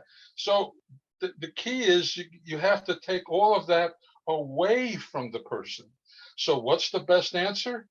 Complete ignore. Complete ignore of that individual. Do not respond to whatever he does or say in any way. I guarantee you within 5 minutes, he'll be gone because he's not getting his food, his nourishment. He's not getting it. And he's like, man, I got to go find it somewhere else. They're not doing what I want them to do. That's what he's trying to do. Get them. He's trying to get you to do what, you know what I'm trying to say? I hear you, Joe, but I guess it sounds like that's what Peter did it. Yeah, I hear you, Joe, but I think that's what Peter did at first, is he ignored it and the guy kept interrupting people over and over again, even though they let him do what he wanted to do. And so keep ignoring him. I guarantee you within 5 minutes, no more than 10, he's going to leave, even though he may be successful interrupting as you're talking, but you have to be able to strong enough to just not respond, even though you're getting annoyed yourself because, people can't hear you. You have to be strong enough to simply not give that any attention, not give him any attention that he's causing anything. You want him to be completely invisible, like he's not even there. You did remind me of something else, Joe, that I actually presented on the Mature Conversations, which is actually something that I would suggest, Peter, if it happens again, another thing to consider is to write the guy a direct message and say, look, I realize that it may be frustrating for you that I'm interrupting you when I'm speaking over you. I don't know if you're having a bad day or what, but if there's anything I can do to be helpful. And I've done this with people online, Joe, and it actually works really well. And I've turned enemies into friends. I've had people who were completely rude to me, insulting me. And when I asked them what was wrong with them and how I might be able to be helpful to them, they actually opened up and talked about really negative life experiences. This is how they grew up. They thought this is how everybody behaves. This is the norm. This is how everybody treats everybody. And I'm like, no, that's just not how it works. In the places that I moderate, we need to be polite to each other. And I had one of those people come back to me like 6 or 12 months later and say that I completely transformed their life by getting them to be more polite in their life. So I think we can really go with, I'm going to go with Michael's perspective, which is, although I had a little bit more of a long-term interaction with that person, but that, by spreading positivity and coming to this person from a place of compassion, recognizing, Joe, that what you said is right. They want attention, but if you give them positive intention instead of no attention, you might actually be able to turn the tides and take their negativity and transform it into positivity. Well, I just want to point out, Garrett, really quick, because Joe was addressing to me. This is, and of course, I can't prove it to you with empirical data. I did not record these things, okay, and that would be illegal too. But you have to take my word for it. This is one of those people you will meet in life where you realize that they just don't care about anything but themselves. I've tried every tactic in the book. I've actually done what you did, Garrett. Guess what? I've sent him 20 private messages, 0 response, right? I've asked people who want this person to respectfully raise their hand. People raised their hand, but he didn't even acknowledge that presence. So I used to think, like Joe said, to let things go. Hopefully this person noticed that he or she is embarrassing themselves. But over time, I realized that there are people in this world who just don't care. And passiveness will never kill these people's evilness. If I can interject. Is it my turn or not? Let's let Joe respond to that, Octavio, and then if you have another comment on that thread, go ahead after Joe. Okay, I just wanted to say that, Garrett, you have a point. You may want to make an effort and see if maybe this guy has a heart somewhere. So you want to invest a little bit of your time and effort to try. But once you try and you see you're not getting anywhere, you can't keep giving him the attention that you're already giving him. And you can't go on that path, because this is what he wants. He wants a response from you. And once you start responding, positive or negative, he loves it. He's basking in the sun over it. So, okay, I'll give you that. Give him, let's say, give your time of 5 minutes and try to change his mind or try to give him support. But then after that, you've got to stop, because it could be one of these guys that, what's the other fellow that was just talking with the two green eyes? Peter. Yeah, so he could be one of those, and therefore I would recommend his way, which is, this guy's not going to change. He's going to keep going negative, and so you give him completely. To me, you should not give him any attention. You should not respond. He was saying that he would go after him, and it's like tit for tat. I would not go that route. I would just completely stop feeding him anything, any kind of attention. That's it. Great, thanks, Joe. And yeah, I want to encourage everyone to raise your hands if you have something you want to say. And that said, I'm going to let Ocean go next.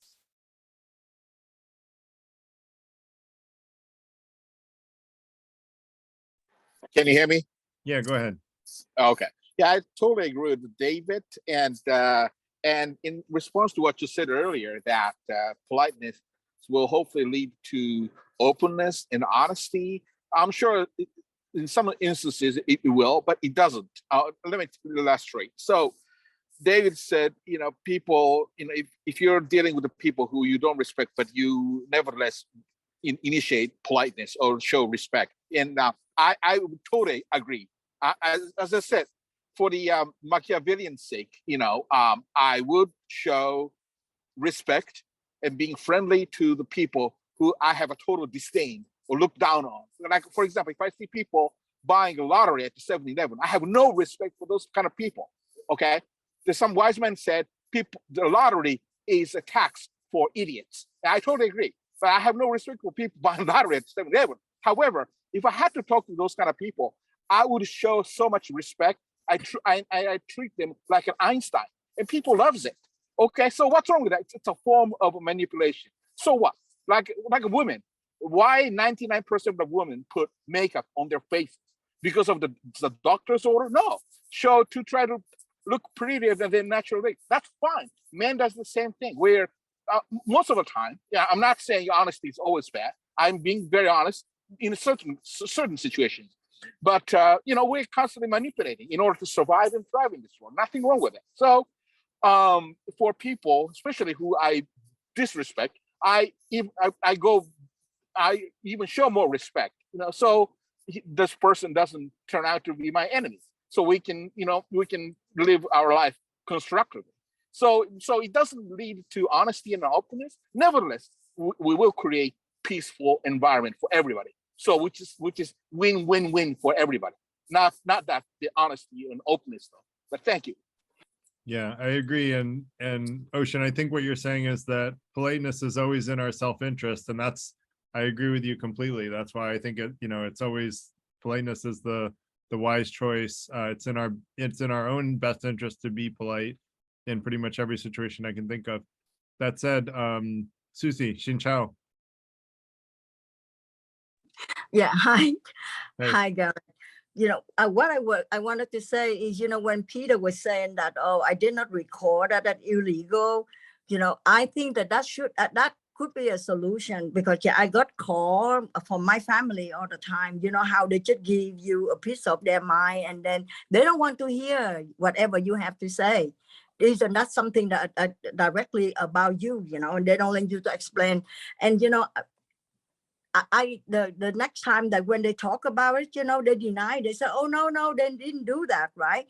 So I said, taping should be legal to just tape them, so I play the back for them so that they can hear. You see, and then I think that will be a good thing, because I don't know how about you, but when I'm angry, I kiss that polite away. I try to be polite every day, every time, but angry, isn't there a line somewhere? Is there a boundary somewhere? Like there's somebody make you so angry that, you lose it, you lost it. And then you got judged for that instant during your encounter with the person. Yeah, and so Susie, for your family, it's not you can record your family's conversations, no problem. Like, it's only if like you're in a conversation with someone that's going to sue you for recording, and then some states you're allowed to record as long as you have one person's permission, which you would have your own permission. So you actually are allowed to record as long as you have one person's permission. So it depends on the state. At least in the US, I don't know about international laws, but that's as long as you're having a conversation with someone who's not going to sue you for recording, then right. Like there's no harm in it. And I do think recording can be really useful to play someone's voice back to them and say, hey, this is what, when I was trying to share my story with you, this is what you responded with. Although I would also argue, Susie, if someone's not listening to you, maybe it's because they want to be listened to themselves. And so I would say, if you're feeling like you're not being listened to, turn the tact in the other direction and say, how can I listen to this person, hear what they have to say, and see if you can hear their perspective. And after you've heard them out, then maybe they'll be more ready to listen to you. Does that make sense? Yeah, that makes sense. But how they there are some organization, right? Like when they call me, they said, oh, this conversation is recording. Right. But then when I said, okay, I wanted to record you because this is like we're doing a transaction on the phone during COVID. I don't see anyone. There's no paper trend, there's nothing. Right. So can I record you? Oh, no, you're not allowed to. I said, how come? You recording me. Right. And this, and I would like to have a recording because, but they said, oh, no, that's not allowed in company policy. So how is that? Yeah. So I think recording should be yeah. I'm not a lawyer, so I don't know I'm not gonna, all I would say is like, it's not necessarily it's not necessarily admissible in court if you don't have permission, but you probably could record it. Like, I don't think but again, I'm not a lawyer, so I don't want to opine, but definitely sounds like they want a one-sided, we're allowed to record everything and you're not, which is not really a business that I would necessarily want to do business with, quite frankly. If you have alternatives, I would see if you find more business-friendly alternatives. That said, Ellis has her hand up. Sorry, Ellis, I didn't mean to. All right. Okay. Well, it's about it's after 8:20, so I would say anybody who hasn't spoken who would like to, now would be a good time to raise your hands. Yeah, and I think we haven't heard from Sarah yet. So Octavio, if you don't mind, I'm going to let Sarah go first, and then we'll get to you right afterward. My hand's been up for a long time too, Garrett. You actually spoke, but you're right after Octavio. This is Sarah. Do you want me to go? Yeah, go ahead. Okay. I think part of the thing with politeness is you feel a certain amount of like it's a give and take. But for me, my politeness, I have like a set level of integrity where I don't really care about them. This is about me and my peace of mind. And that comes from like having, like my parents did the whole hippie thing, out of control lifestyle. And I was just a normal kid that's looking at them like, wow, this is really sad. And, you know, I'm a normal human being seeing people fall apart. So that allows me to separate myself from people in that way and say, I'm fine, I'm normal. I'm going to say hello to you. If you don't, that's fine. And another thing that I've noticed, especially dealing with, you know, people that have issues like that, a lot of times when people are acting out, you see somebody and you put your lifestyle on them, but you don't know what's going on in their lives. Same thing is like, I didn't know about my mom's, you know, abusive childhood and stuff like that. People can be going through serious issues in their life. They will never tell you that because it's not your business. You know, they only tell that to people. Some people never talk about abuse, you know, but the point is you never know what's going on with that person. And I mean, not to be mean, but it really doesn't matter anyway, because it's really about you. So, you know, you just got to kind of just throw out the positivity when you can and just keep it moving, basically. Yeah, I would agree that you want to throw out the positivity where you can and keep moving. But I would also say, if you show that you are willing to listen to someone and then like hear out their problems, I've had a lot of people tell me about a lot of serious challenges in their lives. You know, things that I was, you know, like, you know, I guess that most people don't know what's going on in their lives because I had a genuine interest in hearing and trying to be helpful to them. And so Yeah, I think definitely. we can learn what's going on in someone's life, but you're right, Sarah, we don't know what's going on in their life until we open that door and have that communication and have that openness and honesty and that transparency and open-mindedness. And so we should remember that where people are coming from may not be a good place and give them the benefit of the doubt until there's a good reason to think otherwise. Right. I'm thinking about the after effect when if they don't reciprocate and then you kind of left questioning, you don't have to Right. worry about any of that. You do what you can. And if they cut it off, you respect them and that's it. Yeah, totally, Sarah. And I have a saying for that, which is keep your hopes high and your disappointment low. Like be positive, Yeah. keep your hopes high, but keep your disappointment low. That's the only way to go. It's the saying is keep your hopes high, your disappointment low. It's the only way to go. So that said, I want to let Octavio go and then Ms. Fawn. I want to bring it back to what Peter was talking about with the situation of a person that keeps talking.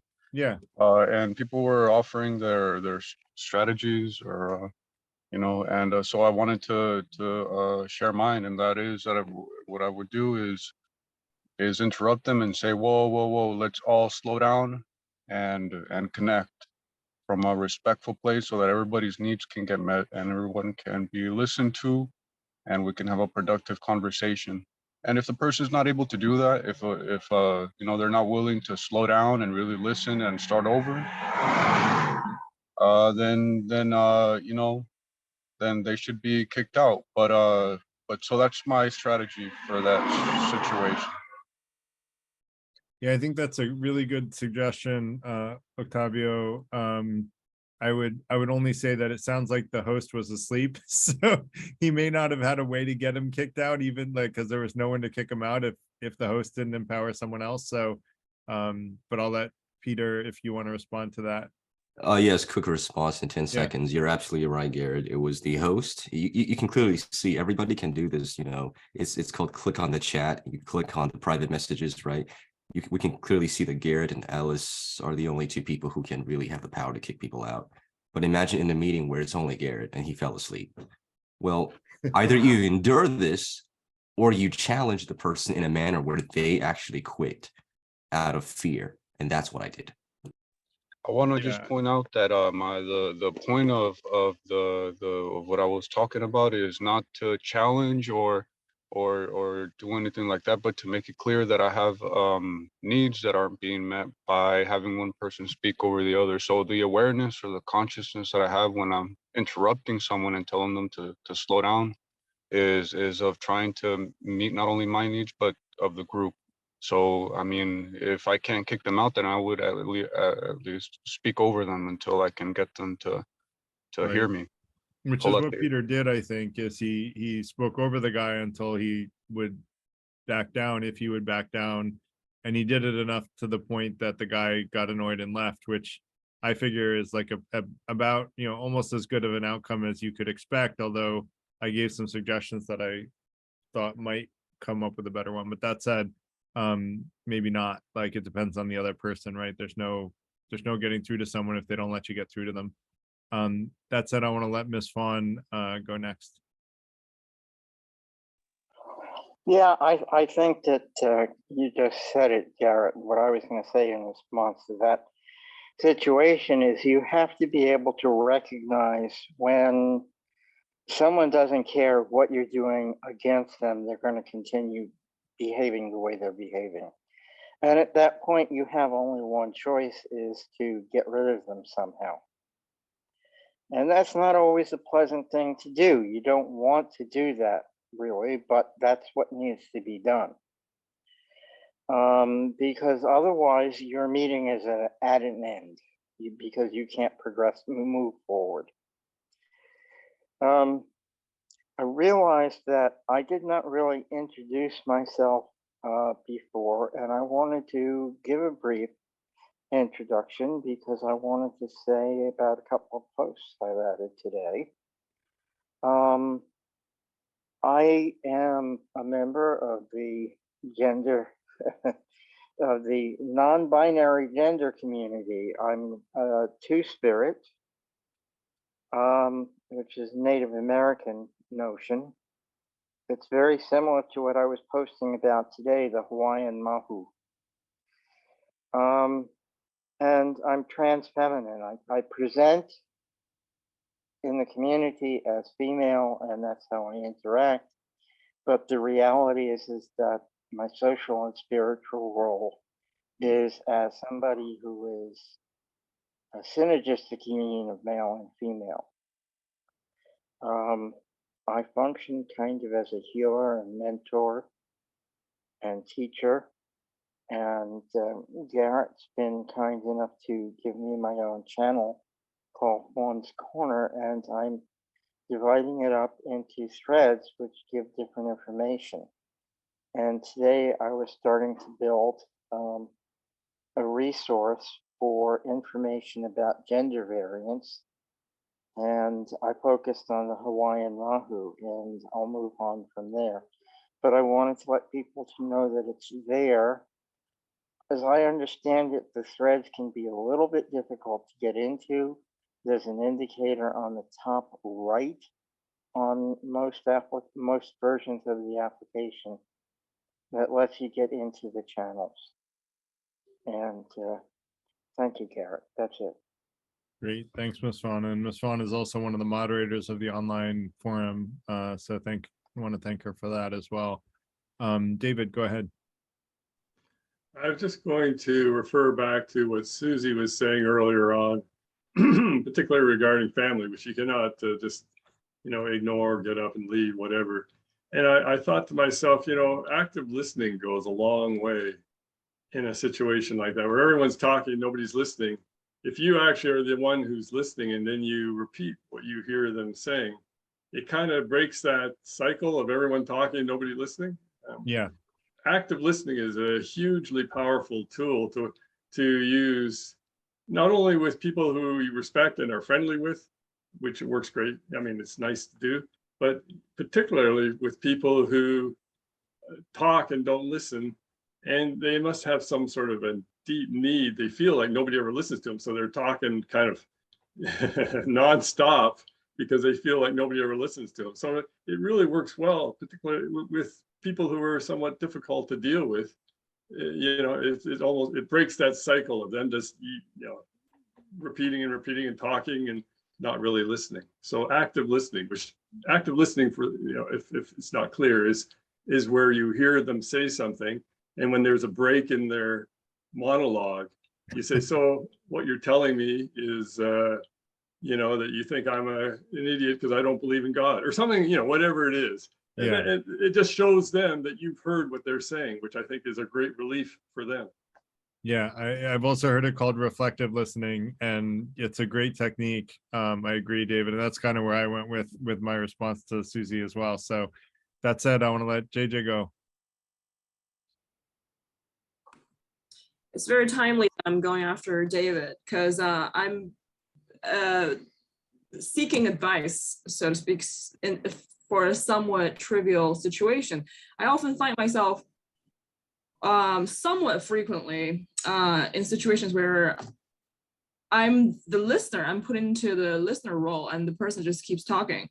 And it's usually either in the car, I'm driving somewhere with a friend, or I'm cooking in the kitchen. Before, when I had housemates, they would just come and talk to me. How do I politely approach the situation and tell them I'm not in the mood of listening? Like, or I'm overly stimulated. So I think Tell them, shut up. Just kidding. So I think David has a good suggestion, which is reflective listening and reiterating back to them that you heard what they said, is good. If they keep talking over and over after that, I have, you know, like, I think the you know, I have like been in conversations like that, and I as politely as I could and as tactfully as I could said, look, we've been talking for half an hour, and I think I've talked 2 or 3 minutes. You know, like, you know, like I get that you have a lot you want to say, but you know, I also have things that I want to say. Are you open to listening to my perspective as well? And you know, like asking the question and letting them be able to say yes or no, when you put it in the terms of, you know, quantitative terms is what I did and said, and those were literally the numbers that were with this person, where I was literally on the phone with them for half an hour, and I said at most 2 or 3 minutes of that half an hour conversation, and they didn't realize, they didn't actually, like, it didn't hit them that they were talking absolutely the whole time. And with that particular person, it was a recurring thing where they always talked all the time. And when I put it back to them in quantitative terms, in a polite way, it made them more self-aware in the future. And then they would start catching themselves, and they'd be talking for 5 minutes in a row, and they'd be like, and I'm talking too much, aren't I? And I'd be like, look, you know, like, you know, I don't want to be rude, but yeah, you were kind of talking a long time there. And so we could joke about it after that, but it takes like breaking the ice to like, and really like giving, I think, quantitative metrics to say, look, this is what's going on, and attaching awareness to it. And that's where someone said, like, you know, being able to speak up for yourself, you know, is important. And I think you need to be able to speak up for yourself as well. Being polite doesn't mean being steamrolled over, right? But I think part of JJ's problem, she said she was busy doing something else, and somebody comes along and wants to unload. And what I would have thought would be a good suggestion is to say, you know, I really want to hear what you're saying. I can't focus on you right now because I'm cooking or whatever. But you know, I want to. It sounds really interesting. I really like to talk about this with you at another time, because as you can see, I'm doing whatever. I thought maybe that was part of the problem. I'm not 100% sure, but I thought JJ was sort of suggesting she was not in the mood to listen, or there was something else she was doing, whatever. Yeah. My advice is to, really quick, my advice is to share what's alive within you, JJ. So, you know, when you have somebody who comes over and wants to talk to you, maybe say something like, you know, I'm feeling overwhelmed today because I have a need for peace and ease and grace, and I have a request is if we can speak later today or tomorrow, and then ask them what's alive for them. How do you feel when you hear me say that? And I think if you can create a quality of connection that's based on what's truly alive, then you'll arrive at a solution faster than trying to to deliberate something logically, or such my advice is to share what's alive within you, and then be curious about what's alive within the other person. Thank you. It's all very applicable. Thank you very much. Good. You're welcome. Octavio. Yeah, just that was me sharing. Oh, Okay, I I'm didn't know done. if you had something else you wanted Garrett, to say. Your hand was still up, so go ahead, Ellis. yes, it's almost 1:45, so maybe now would be a time to maybe in 2 or 3 minutes you can have some closing thoughts, and Miss Fawn, and then we'll wrap up with some more comments, and then you can do your closing and upcoming events. Yeah, that sounds good. Oh, looks like Will wants to say something. Go ahead, Will. Thank you. Thanks, Alice. Thanks, Garrett. I was just thinking, I saw somewhere that this psychological premise that, say, with politeness, if we hold the door open for someone who's walking in behind us, that's very polite, but at some level we expect others to do that for us as well. So politeness is sort of this agreement, and it's sort of a currency in society that helps create a cohesion. But the bottom line is, we kind of expect, if we're polite, we expect other people to be polite. This is sort of primate sociological behavior in primates. So we sort of expect, if we're doing the right thing, others to do the right thing. And quite often, a lot of people aren't doing the right thing. You just have to walk outside to realize that a lot of people are rude and disrespectful in various little ways, even without being overtly aggressive. But I think of, without being overtly aggressive, there's still, little death by 1,000 cuts of little impolitenesses all through the day when you move around in public. However, I look at it like a virus, and if you get infected because, say, the woman in the cashier girl is rude to you because you're just one of like 5,000 people she's got to deal with that day, so you shouldn't take it personally to begin with. However, we do have that natural inclination to feel somewhat peeved when someone is impolite. It's just a natural human reaction, even though you shouldn't take it personally, you do. But it's like a virus, and I think if you don't inoculate yourself against that, then you're going to spread it, because eventually you start to become impolite. So I think of politeness as a virus, and it's when someone's impolite to you, you need your inoculation, you need your shield, so you don't become part of the problem. But it's a lot easier said than done. Yeah, that's Thank a great point, Will. And that's why I say, like, we should really try to, absorb negativity and try to send out positivity, because, these emotions do reverberate, whether we like it or not. So, best to try to absorb negativity where we can and send out positivity in response. And if there's too much negativity and it's overwhelming, then step away from it and separate yourself from it. That said, Susie, go ahead. Yeah, thanks, Garrett. I wanted to add one thing, like this politeness, like greeting in the morning, say hello, how are you, right? I learned it. I came from a different culture, so not seeing you and not greeting you is not considered rude, But I was taught a wrong way. One of my friends, later on, she became my closest friend, but she called me in and she told me that's what we do in America. You don't just walk by her without saying, oh, good morning, how are you, even though like you don't have a conversation yet, like greeting.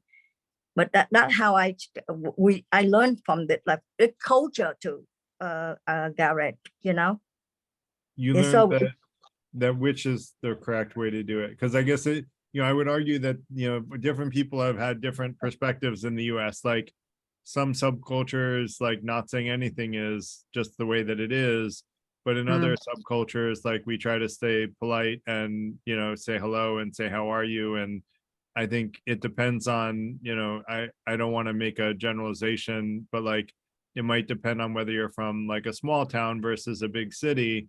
Where in big cities, you don't say hi to the person you're walking past in the street. But where I grew up, you said hi. If you walk past someone on the street, you go, "Oh, good morning. How are you?" Right? Like you greet each other, and that was Right. considered polite because it was a small town and everyone did that. Yeah. I think it depends on the subculture that you're in, more so than anything else.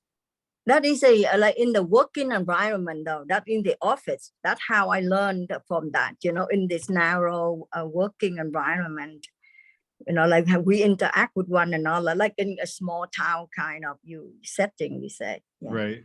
Yeah. So I did not consider I'm rude, but isn't that a impolite signal that when I go to the office and I don't say good morning to my colleague? Right. Yeah. But it wasn't something I did intentionally though. But Right. now we learn from that. I learned from that.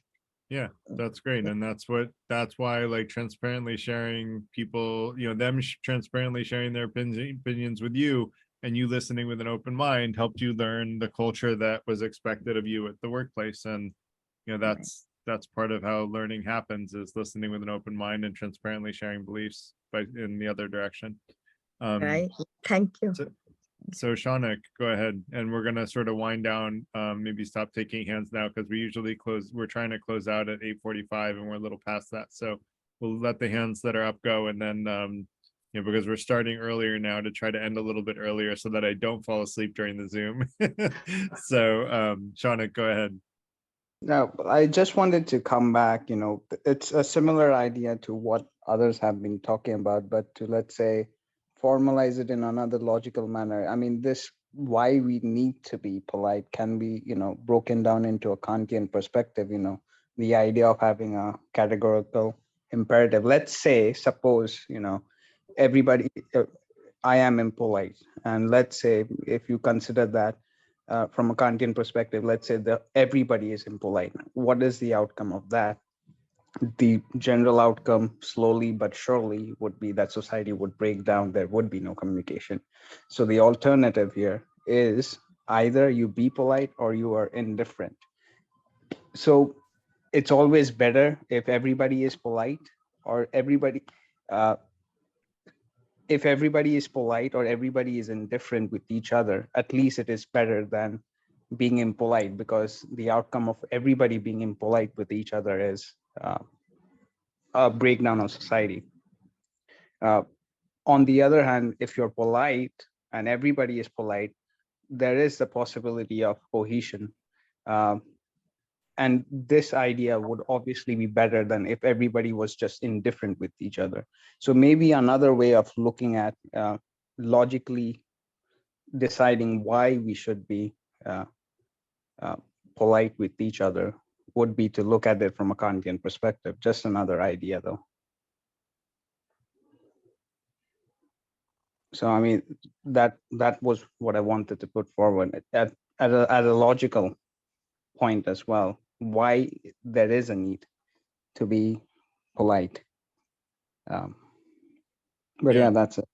No, I agree. I think that's a good justification or a good explanation. That said, I want to let David go. Susie brought up an interesting point, and cultural differences in politeness. And I ran into this with my own wife. In family, when you give a gift to somebody else in your family, in Chinese culture, you don't thank them even, which I found quite almost startling. You give them a birthday gift or something, and there's no thank you.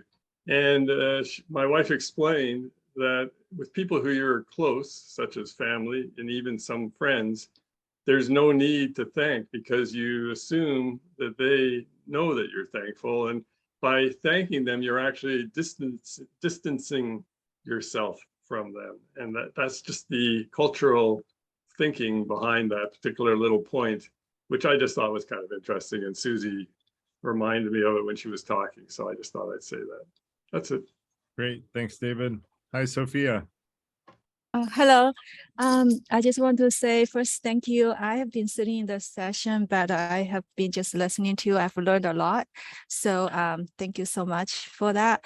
So I guess for this session, I like to just ask a question. You mentioned very early on about, or someone mentioned about being overly polite. I'd like to know what's the examples of that being overly polite, because sometimes I feel like I tend to be polite or kind, and then find out people actually, or certain people see that as an advantage that they can take. So, but then if I'm not polite, I feel guilty. So I always tend to be polite, but then sometimes feel like people actually don't take that very well. So I'm not sure if that's fall into the category of overly polite. So can you address that some? It's a fine line. Can you give a tangible example of like what you did that you felt like people didn't take well? Okay, I can't think of a specific example, but sometimes I feel like I just say thanks all the time. Like, I don't know if that's like, because I feel like that's just something I do, I appreciate just, I guess naturally I just say that, but I don't know. But then one time, actually a friend said, you don't have to say thank you. She's like, you don't have to always say thank you to people. So I guess if that's something, I don't know, but so. You have to emulate the people you're with. That's the bottom line. May I, Garrett? May I respond to Sophia and David also? I'm from Asia as well. And it's interesting that David, had his wife had an experience and explained to him as to why Asians don't, when it comes to close friends and family, you don't have to say thank you when you receive a gift or whatever. And having been raised at a young age in South Korea, that was the same as well. Not only did you not say thank you, but you didn't get hugs and kisses and all that you see in America and European countries, because it was, if you understood that your mother loved you, your family loved you, and so you didn't say thank you, and you didn't hug and kiss, and it was just accepted kind of a behavior. So, but at the same time, Sophia just said she's always saying thank you. So it's very interesting that. Sophia, may I ask where you're from?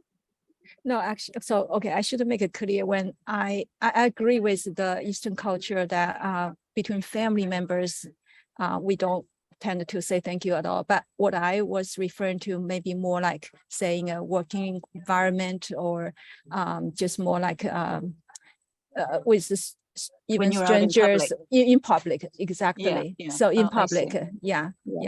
Are you in a No, big it's city? not a contradictory. I can totally see in our Eastern culture, family member don't say thank you. Yeah, that is. Yeah. It's not. I'm more talking about in public places. So That's true. That's true. In that same vein, in Korea too, you were very polite in public. You bow and I guess constantly. Yeah, that's true. I'm more even say, like I say, in America, in the US. Are you in a big city, Sophia? Yeah, I guess. Can I ask what city you're in? Oh, right now. Okay. I kind of travel quite a bit. I guess I was in the Boston area, and now I'm in Seattle, actually. So going back and forth. And I also, those are big cities, like, and that's where like people are more likely to say you don't need to say thank you, like, in big cities, because I think there's a lot of like, there's so many people that, I don't know, there's just a different culture in big cities, but it depends on who you interact with. Ms. Fawn, did you want to say something as well? Oh, she just left. I guess if you can give like the overly polite, like give me example to see, then I can maybe learn from that. I can say a quick example. If somebody hands you some like a report that you wanted, you say thank you once. You don't have to say thank you more than once. Sometimes, if you say thank you, then you nod your head and say thank you again, that's too much. Okay. Right. Okay. That's very applicable. One and done. And then leave it. One and done. Okay. Yeah, one and done. And then That's Ms. Fawn, I helpful. think, wanted to respond as well. So go ahead, Ms. Fawn.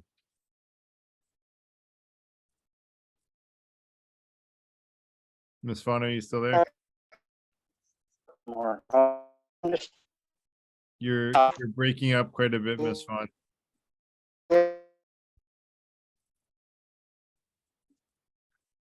Yeah, we can't hear you, unfortunately. Yeah, I think she's got a bad internet connection. So, Sophia, did you get assistance there with your quandary? What's that? Was that helpful? Yes. Okay. I need a more example, but that answer helps. Yeah, because I tend to May- may- may I- so may I too give many just a- times. May Yeah, I give go a ahead, quick JJ. example? Yeah, so in Japan, people are comparatively very polite. So when we get out of the elevator, oftentimes I find two people just trying to let the other one go first, and that would take twice or three times as much time for both parties to get out. And it often happens at intersections as well for cars. And people saying, I'm sorry all the time. Even foreigners, some foreigners pick up the habit of saying sorry all the time. Or like if you're getting out of the elevator and you say after you, but they don't go, they say no, after you. That's too much. Once one person says after you, then whoever goes. 2 after yous is 1 too many. Yeah, the same with saying sorry. I tend to say sorry, and then people say you don't need to say sorry. So that's something I also. And then you say sorry again. Because I'm sorry for saying sorry. You don't have to say sorry. Oh, sorry. Oh no, sorry, I shouldn't have. Oh, nah. Boom. And that kind of behavior rubs off on people. So, you know, if you're a person who likes to say thank you and sorry a lot, that, you know, the person who you're talking to might copy those behaviors subconsciously. And I think that might be a reason why, you know, some people get upset when they hear this polite, you know, language. Well, it gets too tedious as well. Too many thank yous and sorries, and you know, you hate to run into the person again because you don't want to go through the whole routine. One and done. I used to have this Japanese friend. I used to have this Japanese friend, Garrett. He, you know, native born Japanese. He eventually traveled around the world, and when he got to China, like big cities like Beijing, Shanghai, Shenzhen, these areas, he noticed that with the Japanese politeness, he would never get on the bus because he would say after you, and everybody would just actually just okay, thank you, and they wouldn't even say that. But like, I'm like, you got to force yourself in, you know. Yeah, getting onto the subway in Shanghai is rough. You know, it's like a full body press. Like you got to push your way in. Like sometimes, so different during China rush hour. and Japan. Yeah. You can't be too polite there. You're never going to get on the subway. You'll be standing out there on the island forever. So Will, go ahead, and then I'm gonna wind down after that because it's 9 o'clock. So we're 15 minutes after when we were supposed to end. Thanks, Garrett.